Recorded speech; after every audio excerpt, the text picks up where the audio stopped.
So let's talk about cementing full arches versus screw retained. And there's a lot of misconceptions, and we just want to definitively give some details on our technique and what we do to prevent any complications, because it's never been an issue in all the arches we've done of all the years. But it comes with proper training, proper technique, like anything. If you do something the wrong way, you're going to get bad results. But if you use proper, well-documented, well-known techniques, it's never an issue. So let's talk about what that looks like. So first of all, let's talk about the nature of a monodental implant, the fact that it's a tissue level. It's very different because when you're dealing with a tissue level implant, the margins of where there's cement, interface is above gum tissue. So we don't get cement sepsis because the cement is not going very deep down. We know that as long as you're 2 millimeters or above, or what we call infra or super gingival, it's not an issue. So we design our bone implant prosthetic interface, our BIPs, we design it so that the cement isn't going down in an unretrievable position anyway. So that's number one, okay?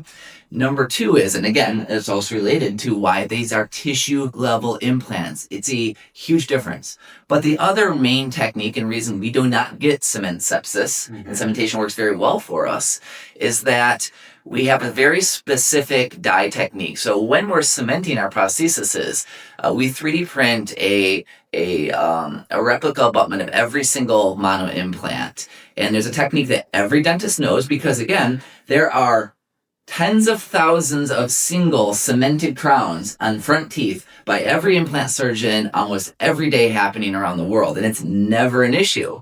You know, it's always so funny to me that they're like, oh, well, you're cementing it? Well, yeah. So you cement anterior implant crowns on custom abutments all day. And that's the reality. And it's not an issue, right? Because what you do is you have a special replica die, okay, of that mono or of that implant, that custom abutment. You put the cement in the implant, you put it out of the mouth on the die, you wipe away, clean excess. It guarantees no excess cement is going into the tissues, and then you place it.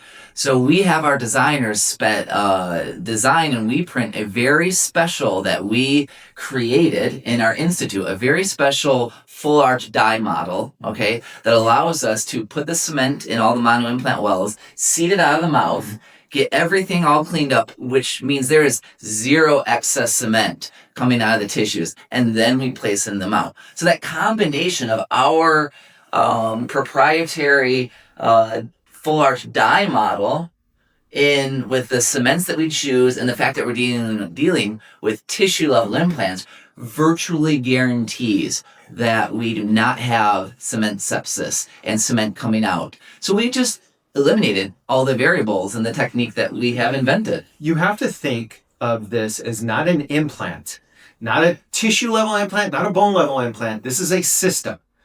It's a very specific system that you have to follow. And, surgeons used to love placing a lot of implants back in the day. The problem was cement sepsis. You can ask any surgeon that's been in the business for more than 20 years. Yes, we used to love putting a lot of implants in, but now, cement sepsis is an issue. Guess what?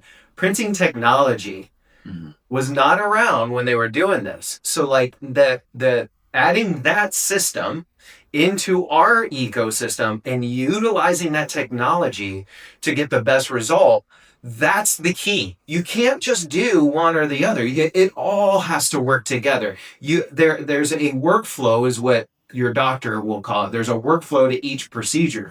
This is the workflow that you have to follow. Otherwise, you're going to be in trouble. There's going to be issues. Like anything. And no system is absolutely perfect. There's going to be things that, Jared and I believe in the CANI principle, constant and never ending improvement. There's going to be things that are going to be perfected, that we're going to do things differently down the road. And what Jared and I know and believe is that monodental implants are a more perfected system than the bone level implants. Hands down, as long as you do it the correct way.